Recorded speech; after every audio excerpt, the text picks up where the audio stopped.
Mtu anakupigia akilialia vile yako njaa, lakini ukimwambia kule shida hataki. Unataka nini? Uko njaa lakini utaki kukula shida. Kula shida ushibe. Bra, utaki kukula shida na uko njaa. Wanja, utaki kukula shida sister.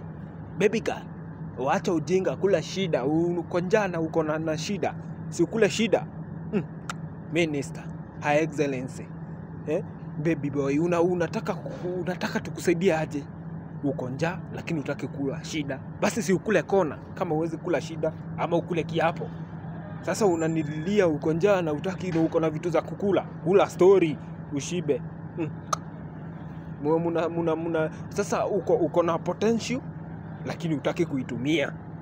Kula njaa, kula shida ushinde njaa. Kula shida. Nasema nini? Hivyo venye umeelewa.